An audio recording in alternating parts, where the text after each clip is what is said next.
My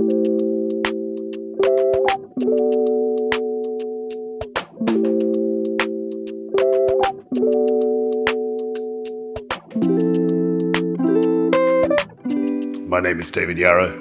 I'm very pleased to be here in the Algarve for our first show ever in Portugal. I think the job of being a photographer in an era where everyone is so content spoiled and there are so many streaming outlets that people have got more content now than they know what to do with. And there are more photographers in the world now than there ever have been because everyone's a photographer because of your mobile phones or whatever. So it is a good time for being a photographer in that everyone is familiar with the trade.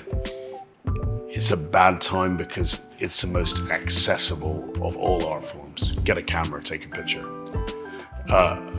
And we've been very fortunate to have a market around the world where people do pay quite a lot for one of my pictures.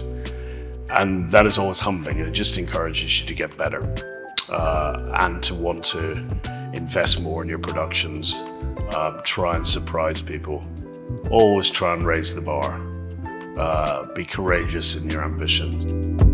Well, I think we're all storytellers. I'm a storyteller, I'm sure you're a storyteller.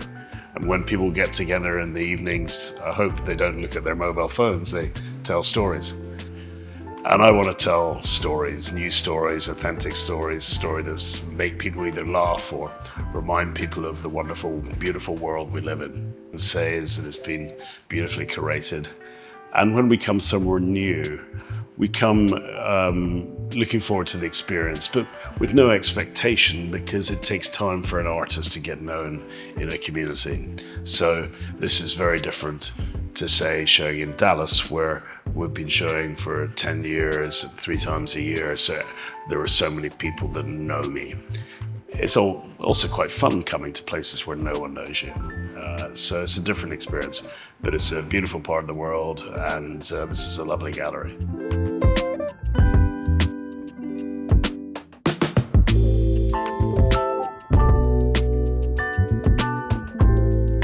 Well, of course, the differentiation between making and taking a photograph was something that was brought to our attention by Ansel Adams, America's probably most famous photographer, because he said some people make pictures and some people take pictures.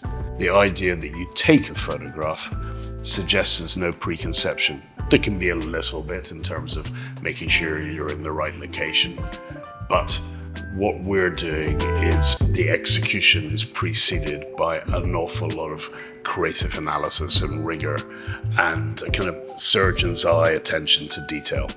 Because we're making it, if there's a problem in the photograph, the problem has been caused by the photographer.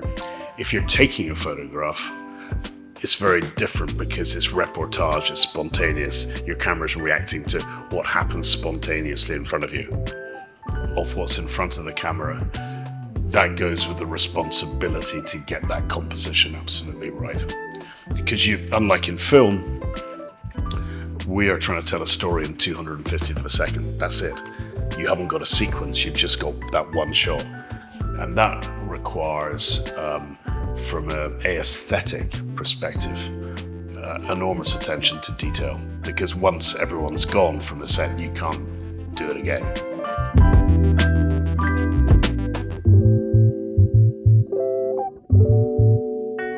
Some of the wildlife work, we try and reduce the odds in our favor by homework.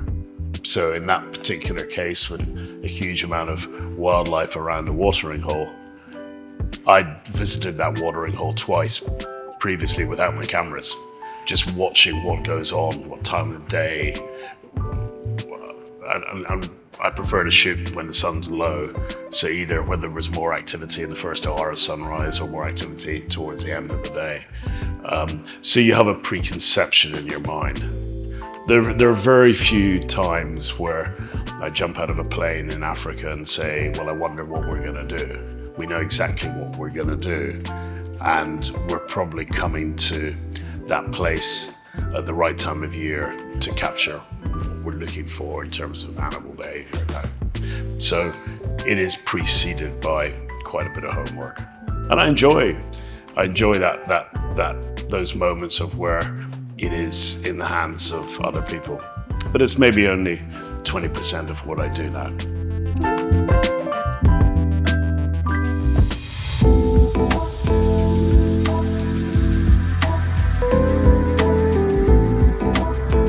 I'm a great Alfred Hitchcock fan, and if ever there's a picture that people associate with a movie, I think the shot in North by Northwest with the crop sprayer is synonymous with that movie. In COVID, it was very difficult to film, and I wanted to try and work, and this allowed me to work from home in Devon, in England. And David Gandy, who I know is Britain's top male model and is a lovely man, he was keen to come down and do it. We then had to find the logistics of a plane. And you've got to be careful, because I wanted the distance between him and the plane to be very little. And those planes travel quickly. So I didn't want to have any injuries, but I had to have that plane behind him in my viewfinder. And it kind of, all you need is one shot, and it worked.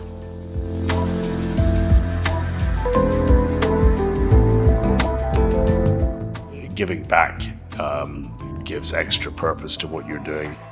It allows me to include other members of the family, and it allows me to build relationships that would be very difficult to build were philanthropy not involved. When you're dealing with people that are spectacularly successful, whether they be sportsmen or Hollywood actors or people in show business, they have enough money. They don't need any more money. And you paying them 100,000 or 200,000 for a day, it's probably still not going to cut it for them. But if you can offer them a partnership whereby they can raise, or we can raise money for causes close to their heart, and we work efficiently and creatively, then there is a chance. You know, last year we worked with some proper sporting icons, whether it be Erling Haaland, the Norwegian footballer, or John McEnroe, the American tennis player. And on both occasions, no money changed hands. But what we did do is we partnered with them for charity. Our own foundation, which has been going for a year, we had an event in Munich recently, and we raised 600,000 euros on the evening, and all going back to disadvantaged communities in Scotland for sport and things like that. So it's important. It helps me do my job better, because sometimes money doesn't talk, but charity does.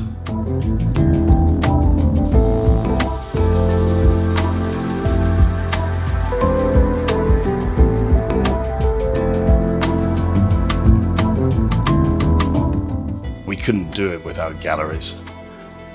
We've got about 50. This might be the 51st gallery around the world. And if we had no galleries, we would have no game, because we spend, last year I think we spent 3 million on production. And that's a big cost to bear if people aren't going to buy your pictures. But we go in hoping that they will continue to do that. The job of coming to a beautiful gallery and saying a few words and having the pictures presented is very different from this time next week. I'll having 150 people in a square in Italy at 6 in the morning. That is a very different job from this job, so it's two very different teams. You're always looking ahead to the next shoot and wanting to entertain people, surprise people, and most of all, get them to have an emotional reaction. So the journey never ends.